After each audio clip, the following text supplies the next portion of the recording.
Naging kaganapan bago mag-recess sa report ni Hannah Jane Sancho live mula dyan sa Senado. Partner Hannah. Yes, kapartner Admar. Inisa-isa ni NBI Director Attorney Melvin Matibag ang naging batayan ng National Bureau of Investigation sa kanilang threat assessment. Sinuri ng NBI ang pahayag noong October 18, November 23 at November 26 ng Vice Presidente. Ayon kay Matibag, sa pananaw ng NBI, hindi na lamang ito banta, kundi pag-amin umano sa plano, ipapatay ang Pangulo. Tumutol ang depensa at sinabing nagbigay na ng legal na konklusyon ang testigo. Pinayagan ni Presiding Officer Francis Escudero na manatili ang pahayag bilang bahagi ng saraysay ng testigo, ngunit hindi bilang legal na konklusyon na dapat pagbatayan ng Senator Judges. Kaugnay naman doon sa naging batayan, may 5 batayan sa threat assessment laban sa Pangulong NBI. Una dito yung pattern of violence. Inilahad ng NBI na mga naunang insidente at open source materials kabilang ang affidavit ni Arturo Las Cañas.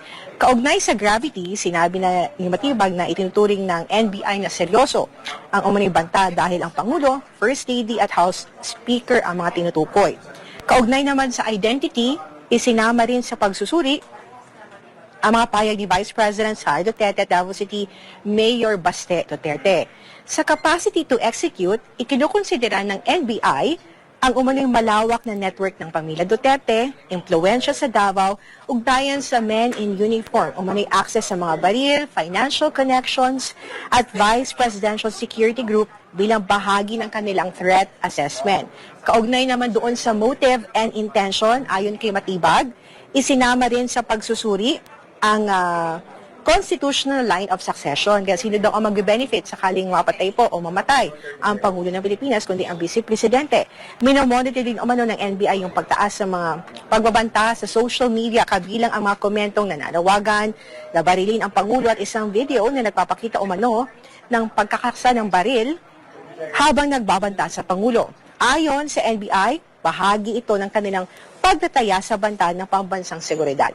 Kaugnay naman doon sa affidavit ni Las Cañas, sinabi ni Escudero na nilinaw ng Presiding Officer Escudero na ang mga pahayag na ikinakabit kaya Senator o inaakibat kay Senator Ronald Bato de la Rosa ay malinaw na hearsay. Pinayagan ang pagbabasa ng affidavit hindi upang patunayan totoo ang mga aligasyon, kundi upang ipakita na naging bahagi ito ng investigasyon ng NBI.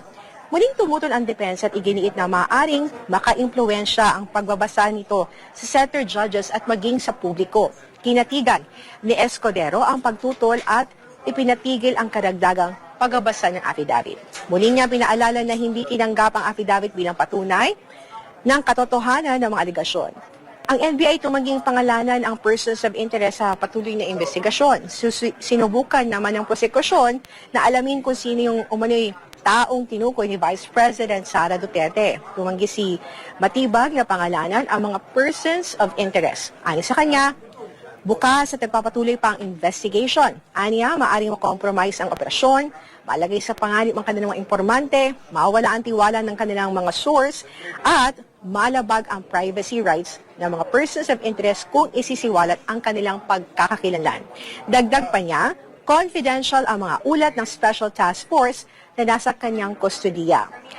Tinutulan ng depensa ang tanong ng prosekusyon kung anong batas ang nalabag. Kinatigan ito ni Presiding Officer Escudero ang naging objection ng depensa. Ayon sa Presiding Officer, ang pagtukoy kung may nalabag na batas sa isang legal na konklusyon at hindi dapat manggaling sa testigo. So ngayon bago nag-break, makikita natin sa ika-8 araw ng impeachment trial ay umikot dun sa pagtatanggol ng NBI sa naging batayan ng kanilang threat assessment laban sa Vice President. Samantala pa ulit-ulit naman kunesyon ng depensa ang legal na bigat ng testimonya at mga dokumentong iniharap. Sa ilang pagkakataon, nilimitahan naman ni Presiding Officer Francis Escudero ang saklaw ng testimonya at muling iginiit na ang ilang dokumento ay maaari lang gamitin upang ipaliwanag ang naging proseso ng investigasyon ng NBI hindi bilang patunay ng katotohanan ng mga aligasyon. After ng break ay mabibigyan naman ng pagkakataon ang depensa para sila naman ang magtanong kay NBI Director Attorney Melvin Matibag. Admar? Maraming salamat si partner Hannah Jane Sancho live mula dyan sa Senado. At habang inaantay natin yung pagpapatuloy po ng impeachment trial, makakasama natin dito sa studio para himayin yung unang bahagi po ng impeachment trial ngayong araw si Attorney Mark Tolentino. Attorney, magandang hapon. Magandang hapon, Admar, at sa lahat po ng mga followers dito sa SMNI. Opo, ano po ang inyong masasabi sa unang bahagi po ng trial ngayon pong hapon ito? Yung trial kanina is only direct examination. So, ang testimony ni Director Matibag is based lang sa investigation ng NBI. So, hindi natin masasabi kung may personal knowledge ba siya or wala. Kasi ang sinasabi lang niya, based lang sa testimony ng NBI kung may banta ba, seryoso ba yung banta, sino ba yung mga involved sa banta na yan. So, hanggang doon lang. So, tingnan natin sa cross-examination para madiin ang mga testimony ni Director Matibag. Attorney, kanina, kinonekta, no? Merong sinabi si Attorney Matibag, si Director Matibag, na open source sa kanilang mga pag-iimbestiga at kinonekta yung naging pahayag ni Mayor Baste sa naging mga pahayag pa ni Vice President Sara Duterte. Sa tingin mo, may bigat ito at makaka-conclude ka agad kung pagbabatayan lang yung sarili mong persepsyon sa pag-assess dito po sa kanilang narinig? Or tama ba yung konteksto? Paano malaman kung tama yung konteksto na bakit nabanggit yun ng Mayor Baste Duterte at bakit nabanggit ni Vice President Sara Duterte yung mga katagang kanina ay prinisenta? Si Director Matibag, hindi naman siya expert witness. So, wala siyang capacity or hindi siya competent to make any opinions. Kung haka-haka lang niya, sa observation lang niya, hindi pwede yan. Kasi hindi naman siya expert witness. Nag-testify siya doon bilang director ng NBI based sa mga investigation. And pangalawa, yung mga may bigat ba yung mga sinasabi niya? So tingnan po natin ang saligang batas. Ang saligang batas nakalagay ba doon ang alleged grave threat as one of an impeachable offense? Hindi. Ang grave threat, is it considered a high crime? Hindi. Is grave threat a non-bailable offense or a serious offense? Hindi. Nakalagay ba doon na treason ba yan? Culpable violation of the Constitution ba yan? Bribery ba yan? Hindi. So, I don't know bakit sineseryoso nila itong kaso na alleged grave threat. Kasi ang grave threat, kung tingnan nyo po, kailangan may direct threat sa isang tao. In this case, sino ba ang allegedly, kung may threat man si Vice President, sino ba ang tinatakot niya? So, granting na may tinatakot niya, sino ba? Ang tinatakot niya, nagreklamo ba o hindi? Wala, may affidavit ba or affidavit complaint ba ang nagreklamo? Wala. So, I think mas maganda mag-move on na sila sa second article kasi yung article 4 yan, Adbar, I think that's weakest.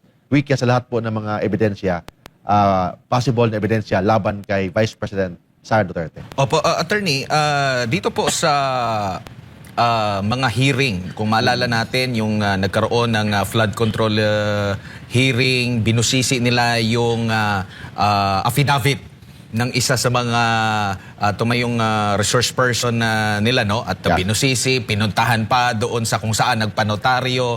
Pero dito po sa impeachment court na ito, hindi lang ito talaga, no, yung sa mga Senate committee, tinutulan ng depensa yung pagko-quote or ng witness dito sa affidavit na hindi notaryado, attorney, na sinasabi na kay Las Cañas daw at mula doon kinonekta itong si Vice President Sara Duterte. Maaari ba itong gawin, attorney, sa isang korte? Sa yung affidavit na hindi notarized? Opo. So, ano bang pagkakaiba ng isang korte compared mo sa isang legislative investigation?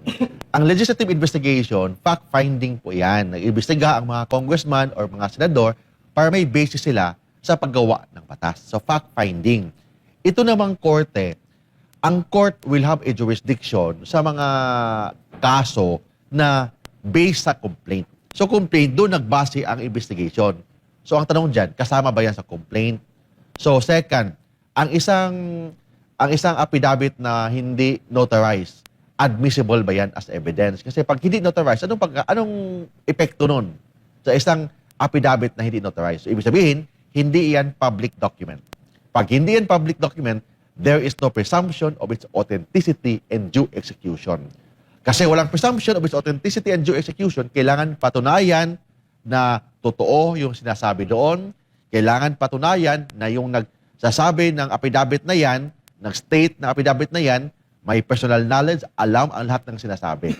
Kung hindi, hearsay yun. So, inadmissible as evidence. Opo, at paano natin matitiyak pala na yung mga investigasyon sa mga opisina ng gobyerno na pinagkakatiwalaan or dapat pagkatiwalaan ng taong bayan ay nagiging patas kung ganito yung kanilang mga nagiging sources po, attorney, na hindi notarisado, hindi mo alam kung ito ba'y lehitimo dahil sinasabing galing lang kay sa isang individual, pwede nang gamitin sa investigasyon at ang ano pa is mayroon na silang conclusion mula dito, attorney, sa kanilang investigasyon pa lamang. Dapat walang conclusion kasi nag-iimbestiga pa lang sila eh. Pag nag-iimbestiga ka, ibig sabihin, kailangan open ka sa both sides, sa prosecution or sa respondent and also sa complainant. So in this case, sa NBI, sino ba ang complainant of the alleged grave threat? Yun ang tanong dyan eh. May complainant ba? Kung sino yung biktima sa tinatakot, kung allegedly may tinatakot si Vice President Sara, may tinatakot siya allegedly, may yung tinatakot niya, nag-execute ba ng affidavit, a complaint affidavit, na yun ang basehan ng NBI to conduct investigation? Or motu proprio, sila lang mismo ang nag-imbestiga? Kung sila lang mismo nag-imbestiga, saan ba ang, ano-ano ba yung mga ebidensya nila? Ang ebidensya lang ba nila yung nakita nila sa Facebook, nakita nila sa YouTube at social media? Granting yun ang nakita nila. Is it enough evidence na ba yan? How can we prove of its authenticity and due execution? Authentic ba yung nakita niyang ebidensya? Or sino ba ang pwedeng mag-testify na yung video na yan is authentic? Yun ang issue din eh. Kasi walang ni isa sa yung kasama, allegedly kasama ni VP Sara nung nagsalita siya sa Zoom yata yun or Facebook, I don't know ano yan. May isa ba na nag-testify sa impeachment court? Yung kasama sa meeting na yan or Zoom meeting na yan, di isa. Wala. So, ano ba ang pinagbasihan ng NBI? Yung lang nakita nila sa Facebook, nakita nila sa social media o sa Zoom? So, sino ang may authority or may capacity to authenticate? NBI agent ba? Ay, yung NBI agent na yan, may connection ba or may authority ba or galing ba sa Meta pag Facebook ang pinag-uusapan or Google pag YouTube ang pinag-uusapan or based lang sa kanilang internet or based lang sa kanilang computer? So yun ang mga tanong na hindi masagot ng NBI. Opo, meron pang nabanggit kanina na yung affidavit pala na ginamit na sinasabing kay Las Cañas ay hindi para dito sa tinatalakay na articles of impeachment, attorney. Sa susunod pa Okay. pala na pero pinahintulutan na pa rin nila. Yung affidavit kasi na hindi naka-notarize, hindi pa permado. Hindi permado, di ba, Edmar? Opo, hindi So, pirmado. it is not an affidavit. It's just a mere scrap of paper. Kasi pag-usapan natin yung affidavit, ano ba yung tinatawag na affidavit? Affidavit is a statement of fact. Ibig sabihin, may affiant na nagperma doon. So, sino ba ang affiant? Si Las Cañas ba? Or isang tao na kamukha ni Las Cañas? Assuming pinirmahan ni Las Cañas, notaryado ba yan? To prove na isang public document yan o hindi. Kasi pag hindi notaryado yan, ibig sabihin, hearsay. Kasi bakit hearsay? Hindi siya authentic. There's no presumption of its authenticity and due execution. So, lalo na hindi permado. Pag hindi permado, proof yan of its existence, yung papel na yan, ebidensya yan of its existence, but hindi ebidensya yan na totoo yung pinagsasabi doon. Kasi hindi nga pwede i-cross-examine si Las Cañas. Bakit di i-cross-examine? Hindi naman niya affidavit yun. Hindi kasi nakaperma. So, paano natin mapatunayan na affidavit ni Las Cañas yun na hindi naman permado niya? Opo, tsaka ito ring consistency po sa mga pahayag, attorney.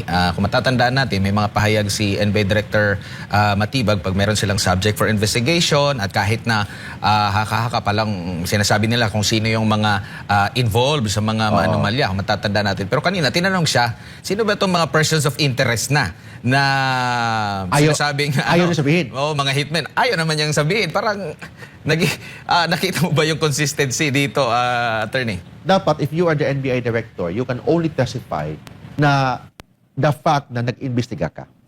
Hindi ka pwede mag-testify sa katotohanan of your investigation kasi you have no personal knowledge. To be a witness, one of the requirements to be a witness, you must have personal knowledge. Ang tanong dyan, may personal knowledge ba si Director Matibag sa Zoom meeting na yan? Kasama ba siya sa Zoom meeting na yan? Admar, o hindi? Di ba hindi siya kasama? So, ibig sabihin, he cannot testify about that meeting with the Vice President. Ang matestify lang niya, the fact na may nagawang investigation by the NBI agents. Hindi kasi NBI agents ang nag-investigate. Hanggang doon lang ang pwede niya matestify. Opo, doon sa mga sinasabing subject noong di umano'y merong yung sa mga pangalan na sinabi po ni Vice President Sara Duterte, Pangulong Marcos Jr., First Lady Marcos at dito rin kay Former former Speaker, yes. Speaker Martin Romualdez. Ikaw rin ba ay nagtataka, attorney, bakit hindi sila pinatawag dyan bilang witness at nang matanong kung nakaramdam ba sila ng pagbabanta, bakit Yes. hindi sila nagkaroon ng affidavit, bakit hindi sila formal na naghain talaga ng reklamo at hindi na invite, hindi na mahirapan yung NBI kung talaga bang ganito ang nangyari, attorney? Hindi pwede na ang NBI mag-file lang ng kaso based lang sa kanilang nakita sa internet. Nakita nila sa Facebook, nakita nila sa YouTube or sa sa any social media channel. Kailangan nilang isampina ang allegedly na natakot or tinatakot. From the word grave threat, may natakot. Di ba? Grave threat. Ano ba yung Tagalog ng grave threat? May seryosong pananakot ng isang tao. So may natakot. Ang tanong dyan, sino ba ang natakot? May gaano ba ka-diin yung takot na naramdaman niya? Yung tao lang na yan ang makasagot, hindi ang NBI. So dapat at least man lang may affidavit from the former Speaker of the House, may affidavit si First Lady, or may affidavit man lang ang ating Presidente. In this case, walang affidavit. So, anong pinagbasihan ng NBI na magsasabi na may grave threat na nangyayari? Or nag-imbestiga sila, ano ba yung basihan nila sa kanilang investigation? Sino ba ang mga witness nila? Sila lang ba? Dahil nakita nila sa YouTube or sa Facebook? Kailangan talaga na may witness, na may personal knowledge involved, kasama in that situation. In this case, wala. Sa 8 yata natin na hearing sa impeachment, I think 2 or 3 or 4 mga NBI agents ang nag-testify. Naghihintay po tayo na mag-testify, isa sa kasama doon sa meeting, online meeting with the Vice President. Ni isa, wala. Ibig sabihin, walang mabigat na ebidensya or testimony ang NBI. Pero dito, attorney, nagkaroon ng podcast way back 2025, Mayo ito. At natanong itong si President Bongbong Marcos kung willing ba siya na makipag-reconcile sa mga Duterte. At nabanggit niya dito, sabi niya, tinanong kasi siya dito, no? Quote and quote, gusto niyo bang makipagsundo pa sa mga Duterte? Oo. Ako, ayaw ko ng gulo. Gusto ko makipagsundo sa lahat ng tao. Marami na akong kaaway. Hindi ko na kailangan ng kaaway. Ang kailangan ko ay kaibigan. Sa tingin mo, kung ito pagbabasehan na, threatened ba ito doon sa mga pagbabanta? Paano ko ma-threaten? You are the commander-in-chief of the armed forces of the Philippines. Ma-threaten ka. Ganti na sinasabi yun ni Vice President. Saan siya nagsalita? Di ba sa kulungan ng Congress? Di ba? So, yun ba ang dapat katakutan? Yun lang yan eh. So, and you are the commander-in-chief of the armed forces, dapat ka bang matakot? Yun lang yan. Then sinabi niya sa podcast niya na willing siya makipag-reconcile. Ibig sabihin, wala siyang naramdaman na takot. And that's one of the elements of grave threat. At siguro, alam na niya, sa panahon pa ng tatay, pati rin ito, yung the way ng pananalita nila. Kaya siguro, hindi siya na-threaten at nabanggit niya. Kasi parang hindi consistent eh. Sabi, merong grave threat. Tapos, sasabihin na willing makipag-reconcile. Iba yung grave threat kasi, Admar, sa tinatawag na other light threats. Kasi yung bugso ng damdamin, yung crime of passion, may prinsipyo kasi tayo sa criminal law, yung tinatawag na mens rea. Ano ba yung mens rea? Mens rea, it means you are not criminally liable if your mind is not criminal. Ibig sabihin, may intensyon dapat na takutin ang isang tao para maging liable ka ng grave threat. In this case, ano ba yung sitwasyon nung allegedly nagsalita si BP Inday. Di ba? Nandun siya sa kulungan ng Congress nung na contempt yung kanyang chief of staff na si Yusek Lopez. Di ba? Opo. So, ibig sabihin, pwede sabihin na bugso ng damdamin yun or na disappointed lang siya sa nangyayari sa sitwasyon na yun. So, kailangan tingnan natin the whole context of the video, hindi lang yung 1 minute, 30 seconds, hindi yung buong context, and hindi lang yung buong video ang tingnan natin. Ano ba yung behind the scene of that video? Hindi ba, bago yung video na yan, may na-contempt, may na kinontempt na idot to anong dahilan sa pag-contempt na yon. Tapos si BP Inday, sinamahan niya yung chief of staff niya doon sa kulungan ng Congress. So, yun ba ang may capacity na mananakot sa isang commander-in-chief, sa isang powerful man na isang Speaker of the House and the First Lady? Parang, wala, there's no philosophy, there's no logic.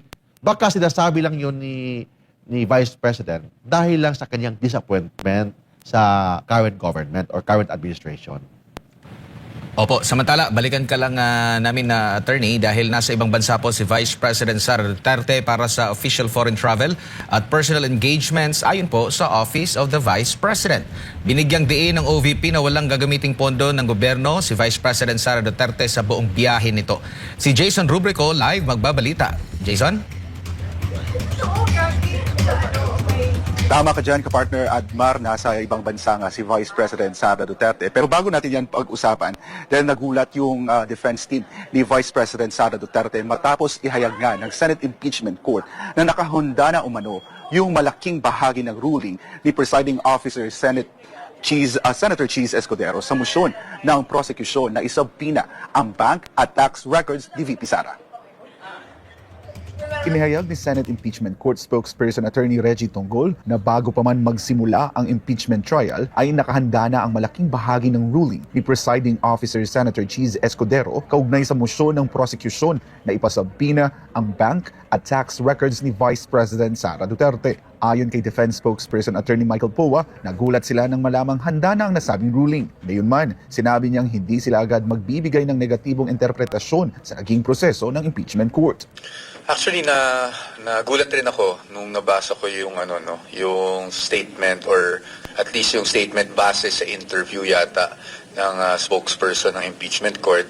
But nonetheless, I don't really want to read too much into it. I don't want to cast aspersions dito sa ating nangyari kahapon. Ayon pa kay Poa, maaaring pinag-aralan na noon pa ang motion, ngunit nagsagawa pa rin ng oral arguments upang mapakinggan ang magkabilang panig. Aniya, ayaw niyang magbigay ng haka-haka sa naging proseso at iginiit na dapat pa ring igalang ang integridad ng impeachment court. Maaari kasi na napag-aralan na nila yun, but kailangan lang magkaroon ng oral arguments to see if mapapabago natin yung magiging resolusyon.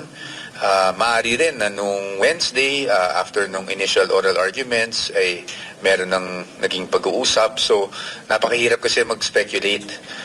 Kaya I really don't want to cast any aspersions, lalo na baka sabihin porket hindi pabor sa atin, we're raising all these issues. So yung sa panig na lang ng defense, we'll just take the decision as it is.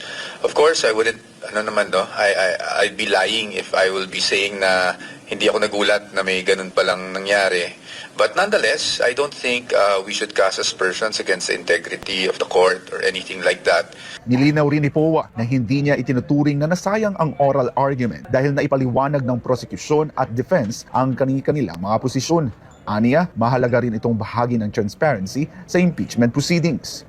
Diba ang gusto natin parati transparency? So at least narinig din ng ating mga kababayan kung ano yung points ng both sides, the prosecution and the defense. At at least napakita natin sa kanila kung ano rin yung mga naging basihan natin, bakit natin tinutulan itong mga request na to. So sa akin, hindi ko masasabing useless yung naging exercise kasi at least we were still able to ventilate through oral arguments the position of the defense and the basis on why we held on to that position. Sa ngayon, wala pa umanong pinal na desisyon ang defense team kung dadalhin nila ang issue sa Korte Suprema. Ilalatag muna nila kay Vice President Duterte ang mga posibleng benepisyo at at epekto ng bawat legal na hakbang bago ito pagdesisyonan. Sa ngayon wala pa because syempre when we advise her we'll also have to give her the pros and cons in everything, no? So I'm preparing to do that, and then once mailatag ko siguro sa kanya, doon lang siguro siya makakapag-decide kung okay sa kanya, no? At sa amin rin, kahit kami tinitingnan rin naman namin yung mga repercussions kung saaling gawin namin ito, no? Itong bagay na to. Sa kabila ng naging ruling, nananatiling kumpiyansa ang depensa na walang makikitang ebidensya ang prosekusyon sa bank at tax records ni Vice President Sara Duterte. So, syempre, sabi nga natin, parati tayong with guarded confidence kasi in the course of the trial, twists and turns can happen. But I'm fairly confident na wala naman silang mapapatunayan. No? But whether that will happen or not, it will also depend on the appreciation of the impeachment court.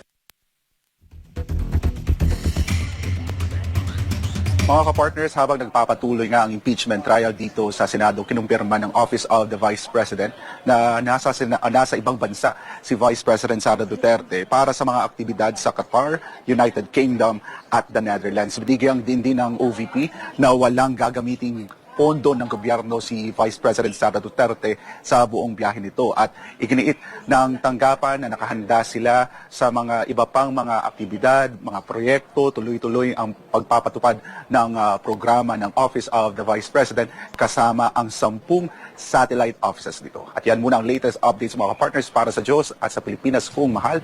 Balik muna sa inyo. Maraming salamat si Jason Rubrico live mula dyan sa Kami ang boses ng masa, hindi natatakot.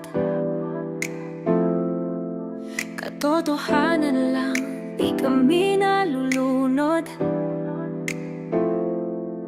Walang bahid ng sismis, lahat ay totoo.